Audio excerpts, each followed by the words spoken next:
welcome back. Okay, hello. Here we are. Without hat today.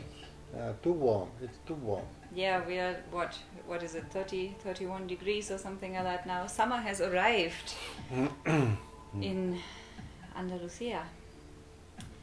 So today we go back to your book Yes, please.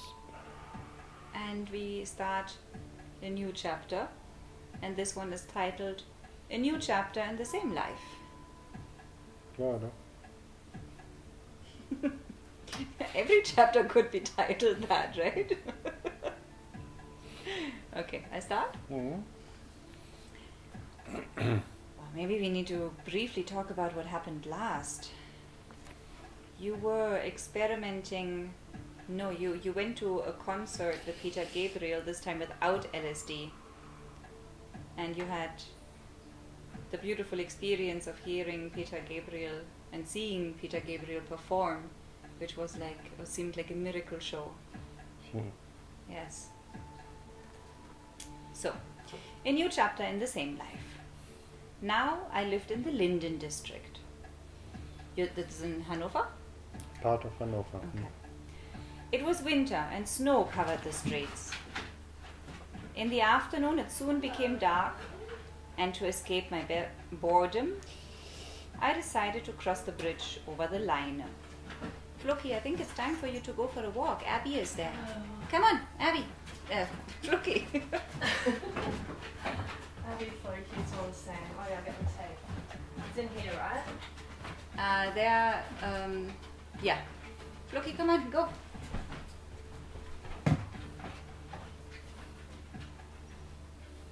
She's stretching. Come on.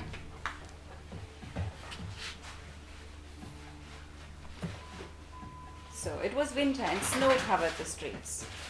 In the afternoon it soon became dark, and to escape my boredom, I decided to cross the bridge over the Leine, the slow-flowing river that meanders through the whole of Hanover, to go to a nearby pub. After I had passed my exams so gloriously, I had returned to my old way of dressing. Now the hair was longer again. So I put on my tight pants, my beloved jacket, and a pair of mid-height sneakers made of thin material. I went into the pub on the other bank of the Leine. Johnny Winter sounded from the speakers. Who is Johnny Winter? Oh, very famous. I think he's albino. Oh, very blonde, very famous guitarist. And it's funny because it's winter and it was Johnny Winter. I asked for a Coke and looked around the place since I didn't know anyone there. An older man came up to me and we started a conversation. What is your name? Where are you from? What are you doing here? And so on. While we were chatting, a young girl, more like a young woman, strolled past us. My new friend took her arm and said to her, "This young man is new here. It would be nice if you could look after him a little." She did as she was told, and a few months later we married. She really looked after you. She looked after me and I looked after her. Yes. At that time I was 20 years old and not yet of legal age. 20 years, not It legal. was 21 To get married. at that time to get married. Ah. She was 25, Hmm. but I was 21, so that was not easy to get permission. My future wife. Okay, a question. What? At that time, was it possibly more in fashion to not get married?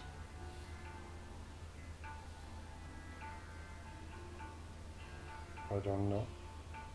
I never followed fashion, so I did what I wanted to do. That's true, and you wanted to get married. I don't know. I don't remember. I think from her side, maybe not. Maybe, no, but maybe the plan was to create a future life and to buy a house and to the normal thing you do. Like my parents never wanted And to I get married. remember going to visit her parents the first time and coming with this bouquet of flowers for the woman. And the father, of course, he did not like me at all.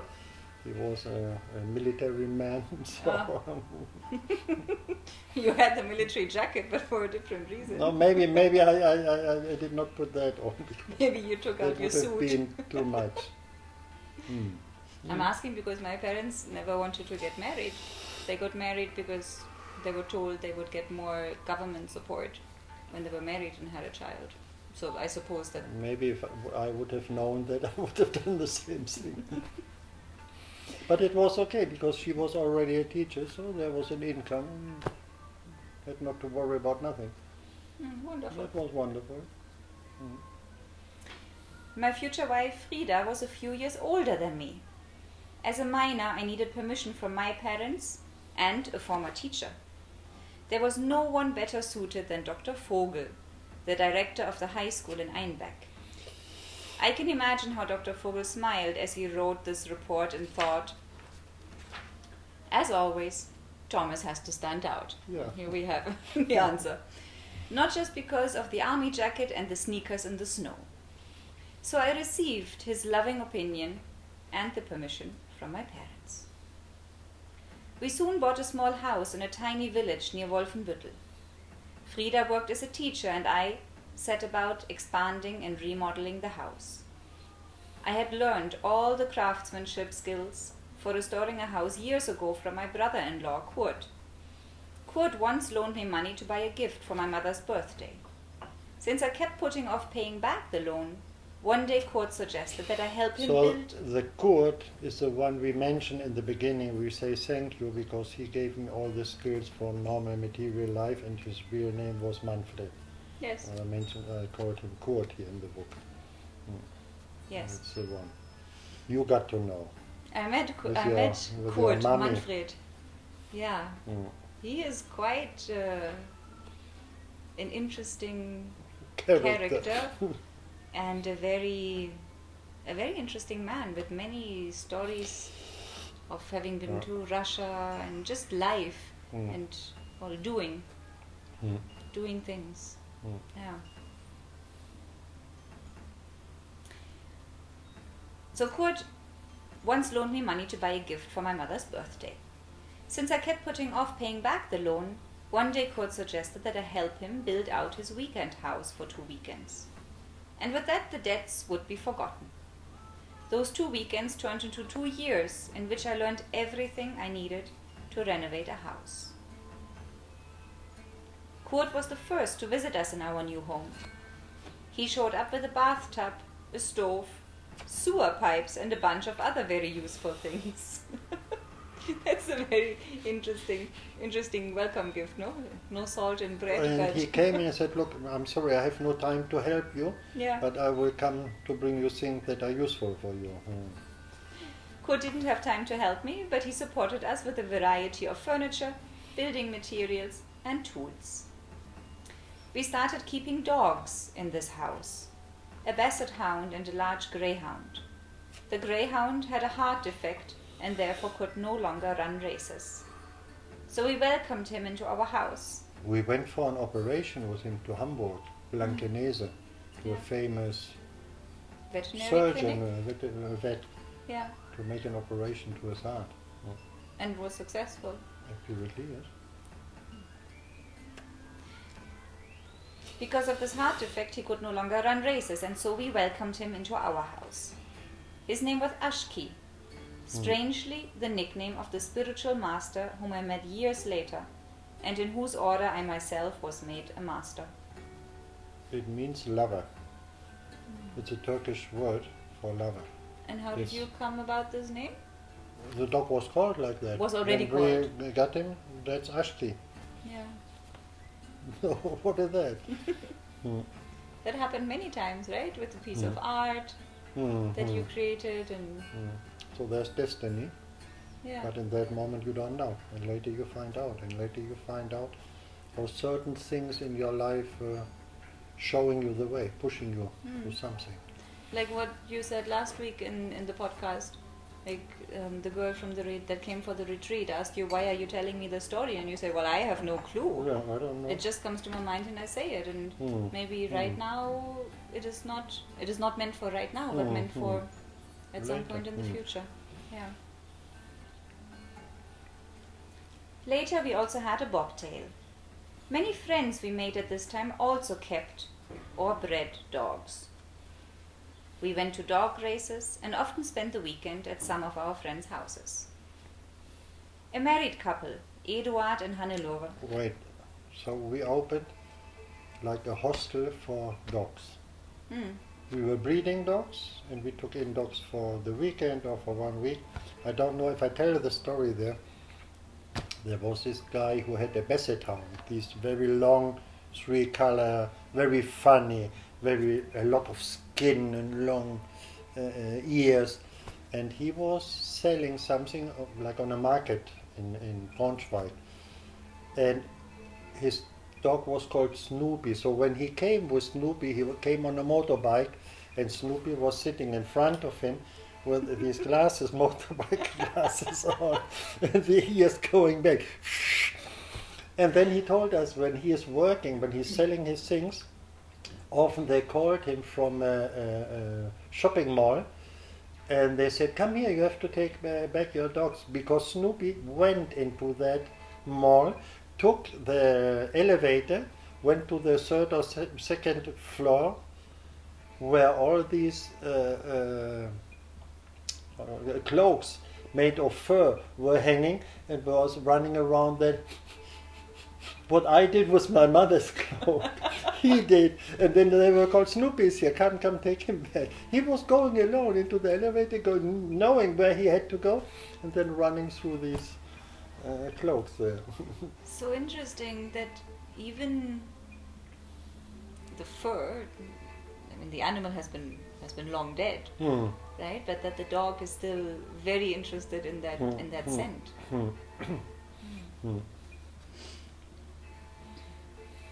A married couple, Eduard and Hannelore, lived with their son in a remote farmstead, a former brick factory.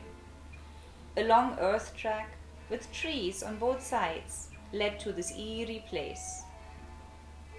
Eerie at night. The two were dog breeders and animal lovers in general. There were chickens, ducks, horses, and lots of dogs. Eduard had become ill over the years with a ruptured lung. That's why it was difficult for him to do rough work, and he gradually became more and more sensitive. He suffered from his inability to carry out all the activities required on the property and in the house. It was on his birthday. We and a couple we were friends with came to the old factory to celebrate this day with our friends. We were in the dining room waiting for dinner. But suddenly Eduard climbed the stairs to the upper floor where the bedrooms were. It turned out that his wife had prepared a meal especially for the visitors, which Eduard absolutely didn't like. Not the visitor, the meal. And she prepared the meal for me. Even though it was his birthday. And it was his birthday. And he got angry or sad and went to bed. Hannelore filled a plate and brought it to Eduard in the bedroom to persuade him to come back downstairs to eat. Suddenly there was a loud clap or bang. I thought that Eduard had slapped his wife out of anger. But then we heard Hannelore screaming, "Thomas, come quickly, see what happened." As quickly as I could, I ran up to the bedroom. That was not her way of shouting. Try again. Well, I don't know. Imagine standing her on the top of the staircase. Try, do it. Try, imagine the situation. You know what is coming now. Yes. Imagine the situation. Okay, I have to go into it. Go into it. Go into it. Thomas, come quickly. See what happened. A little better? A little better, but no. No? It was desperate, like shouting like crazy. Okay. As quickly as I could, I ran up to the bedroom. And there Eduard lay stretched out on his bed. Blood.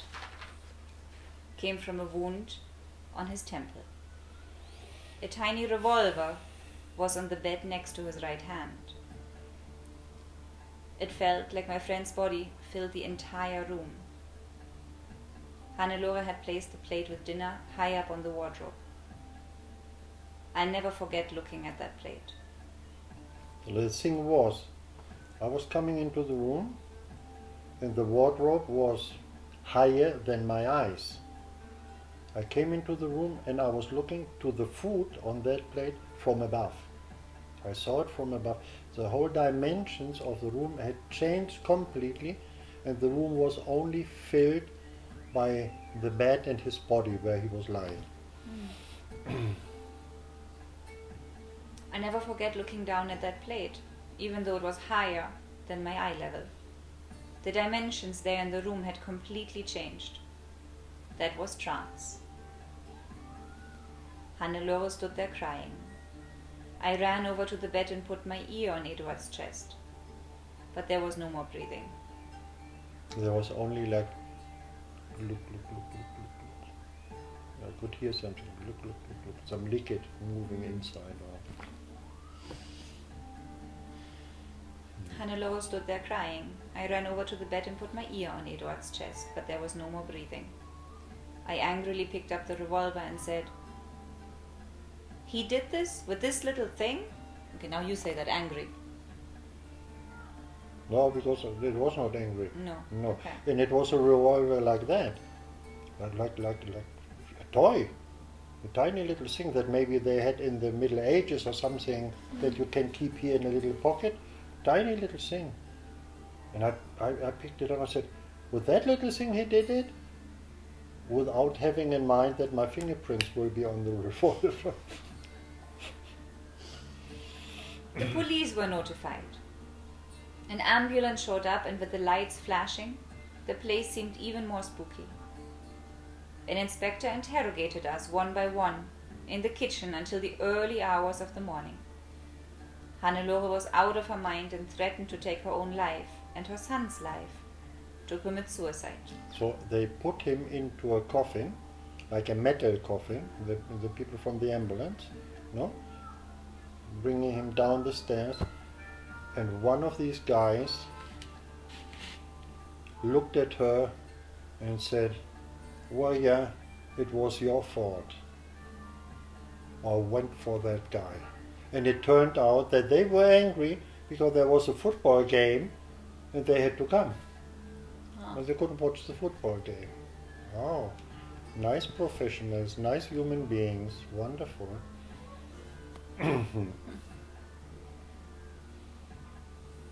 Since I didn't have to start work the next day like the rest of those present, I offered to stay with the mother and her son until they had calmed down a bit. Eduard was laid out in a chapel in a small cemetery. At night, Hannelore and I crept around the chapel to see my friend and her husband lying there. Only through the window, as the chapel was locked. The village priest came to visit. Hannelore asked me to speak to him. The priest asked my opinion about this incident, and I told him that it was sad, how everyone now regretted or even He came, and I remember we were sitting there both drinking a beer. For me, I thought the priest will not drink a beer. No, we were sipping a beer, and he asked me, "So, what do you think about that?" And I told him that it was sad how everyone now regretted or even lamented Eduard's death instead of offering to help him with the hard work when he was still alive. Because he was struggling so much. And everyone knew it.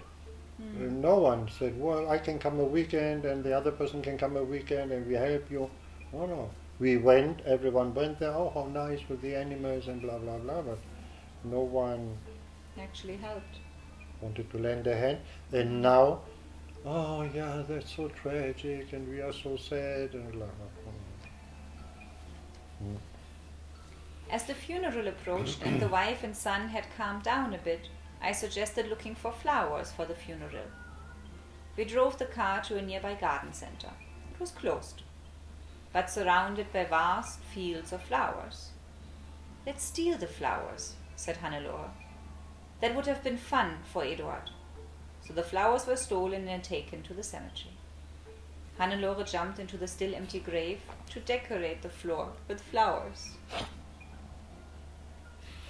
Yeah, they were also different.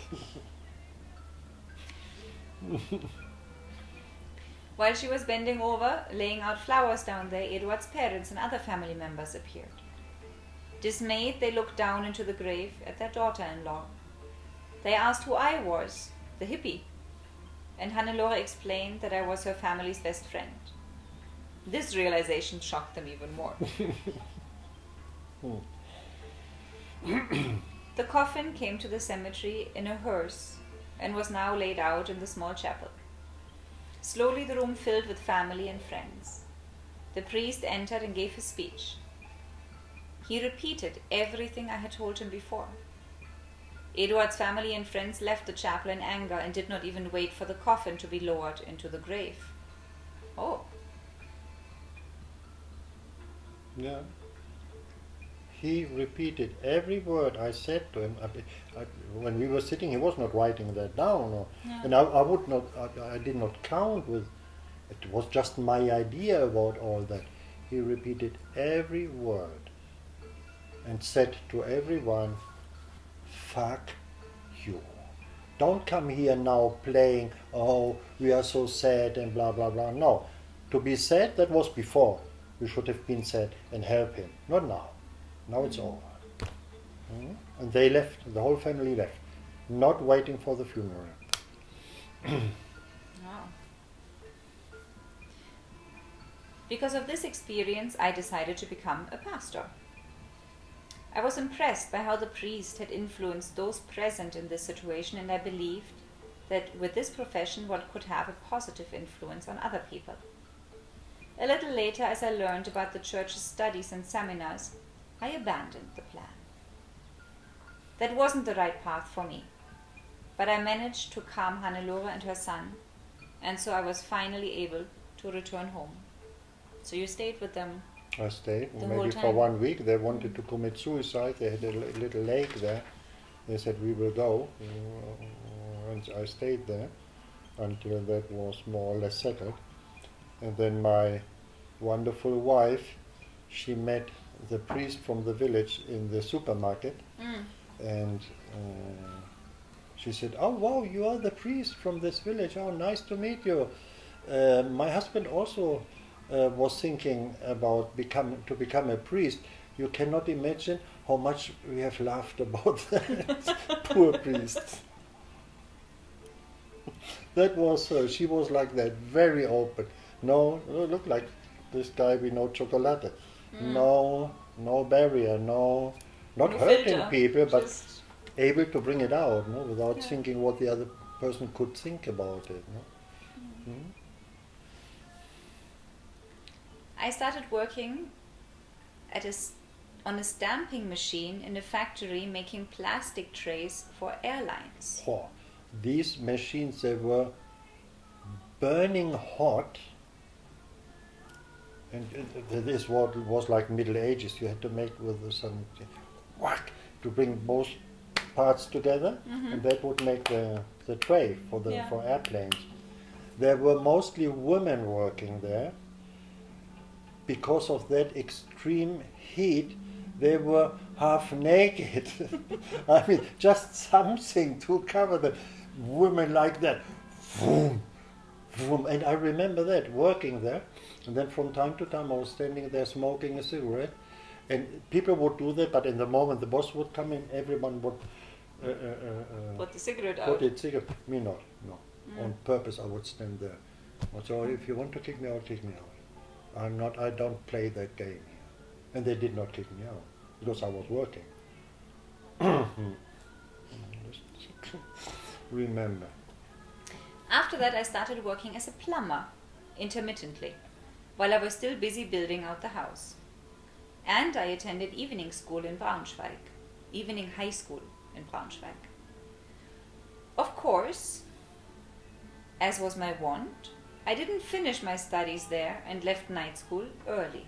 I had to go 80 kilometers to the place where I studied. 80 kilometers with a very old Mercedes-Benz that was completely, how you say that, corroded from below. Filled with rust With rust, but so much that they filled the beams with concrete and painted it to bring it through the I don't know how general inspection, no? Yeah. So they make, oh no, it's still okay. So that thing was absolutely heavy, that car. And I remember going on the road, and there was a lot of wind, and the wind was so strong. It was in winter. It was all ice, the whole road, and the wind was pushing the cars off the road. Not big accidents, but that me not. You were heavy A enough. tank. Yes. So you didn't finish your studies at the night school. Nevertheless, I managed to obtain the technical qualification and was able to start studying interior design in Hildesheim. Yeah, that was very wonderful because you had to make 13 years, no? Of school? Abitur. You call it. A-levels, Huh? yeah. Or university. So, but entrance. if you made 12 and you had to pass to the 13th, then it would give you a lower degree to go to a Fachhochschule. Yeah, University of Applied Sciences. So, and I said, okay, I did that step, goodbye. Finished. Because maybe they let me pass and saying, when we come to the end, he will not pass because he did not study, he did not do nothing. Okay, we let him pass. And when I pass, I say, okay, goodbye. Yeah. That's what I want. A few things impressed me during this course, interior design that is, which only lasted about a month for me. It only lasted about a month because the sister of my wife, she wanted to start in the same place, metal design. Yeah. And I brought her into contact with the boss of the metal design department of that university, or however you call that. And he got to know me. And he said, looked, no, I want and you looked- in my course. He said to me, you do not do nothing with these, they are all dead people, these inner designers, that's nothing. You come to me, and I said, no, but I applied there, I have all the documents for that. Don't worry, I will change everything, and he did. And next week I started with him. That's how I changed to metal design. One of those things that impressed me was a teacher who asked us the question, how many steps are there to our classroom? Nobody knew the answer. If you go through life with your eyes closed, it would be better for you to stay at home. That was still the inner design, and that I like. No, there are certain moments I like these things from a teacher. No, Another teacher showed us a big yellow poster, just yellow. What color is this poster, he asked. Yellow was everyone's answer. He then drew a blue dot in the middle of the poster and asked us the same question again. Now the entire poster looked green. From this he drew the following conclusion. The inner determines the outer. well, that was something. That was I something, never huh? forgot that. So there was a reason to go for 1 month to these classes, because there were some teachings there. And then we were given homework to create some design. For example, paint, whatever it is. Painting or drawing had never been my thing, so I put off the day to begin this task. I just didn't know what to put on paper. On a rainy, cold winter day, I sat in my room and looked at the windows, which were completely fogged up, making it impossible to see outside. A few small drops of water had run down the window pane, creating a figure. That was the solution to my problem. I simply copied this figure and brought this representation to class. All my colleagues had painted the most fantastic pictures. The paintings were placed in front of the board, and then the best work was to be selected. My work won. It was completely incomprehensible to me. But years later, I learned that this picture I painted represented a very important spiritual symbol of my future life. It was the name of God in Arabic. Well, I had no idea where I would end up with these Turkish people and Sufis and you know. And there I drew that. And I mean, they all painted very nice things, and this was very plain, maybe blue and yellow, something like bam, bam, bam, bam. And everyone said, it's that. Okay.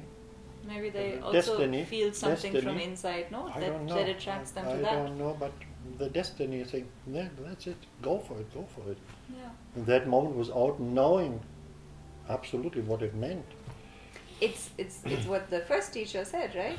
If you go through your life with your eyes closed, it would be better for you to stay at home. So you pay attention, and then the inner determines the outer.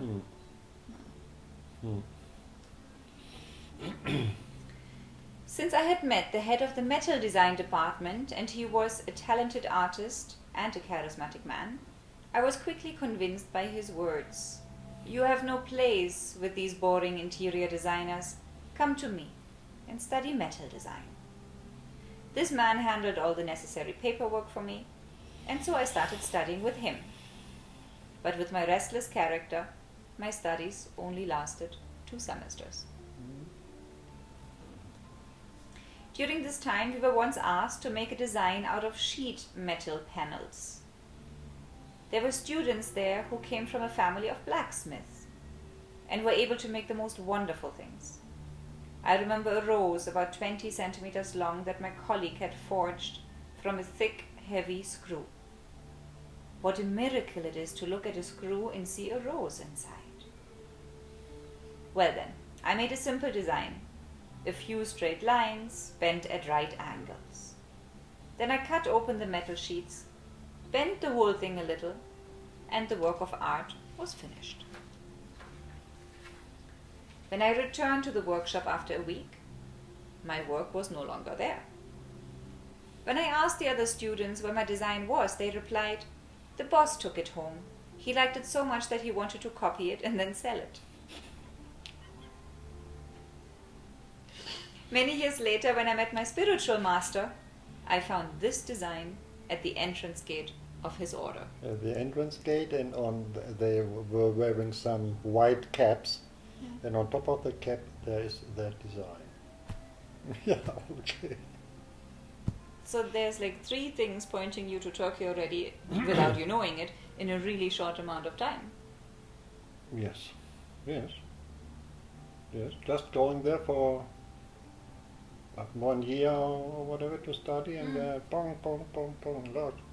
Yeah, but that is the strange thing. So, if the source, our creator, wants something from us, so you could send me an email, no? I said, okay, buy a flight, go to Turkey, there's a man waiting for you, and then he will do this.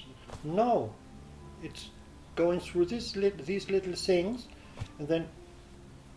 But it seems that if you are in some way open, that will settle here, and that will push you in the direction you have to go. Maybe But they are you like don't little Wegweiser, signage posts. Yes, yes, yes. Yeah. Whatever you say. Whatever that. Yes. No, and of course, maybe you will never find it, because I could have said, well, I will not go to Turkey, I'll go to Senegal.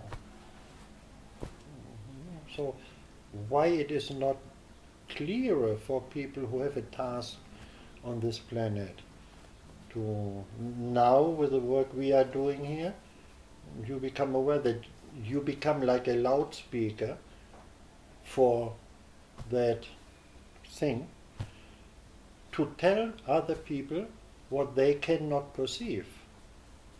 You know, they do not perceive, they do not know, they see something or something happens to them, and then maybe you can say, yeah, there might be a meaning in it, and maybe try to go there or to go there.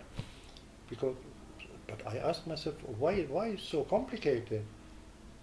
I mean, I have to live 1,000 lifetimes more to come to that point where I should come to. Why not more directly? But apparently it is not more directly because we have to figure that out. We have to say yes. We have to say yes and figure that out. And if not, it would just be following some direction, some recipe, and then it's not us. It has to come from us. So, yeah, there might be a reason. No, we don't know the reason. But if you look back in your life, then you will see there are many things they were programmed for you. It was already there. It was always there. Yes. Hi, kitty. Who You is were there? always there? Kit The Kat. cat. Something similar happened on one of my trips to the Italian Alps, where I observed a flock of sheep grazing on the opposite slopes. These animals formed a perfect Om sign, which I then found again in India. In the moments when these things happen to us, we usually don't know what they mean. We must content ourselves with simply being observers of the situation. The hidden message is often only revealed to us much later. During these years, should we pause? We should. I think it's enough now. No? Yeah. Yes, then. So what? We have to say yes to that path and observe life. It's not even clear if we have to say yes or if the source is guiding you in that way, but it has to be that way. It has not to be, because it has not to be intellectual. It's not an intellectual advice that you receive and now you should do this or that. No. You come to all that by feeling. By feeling. No?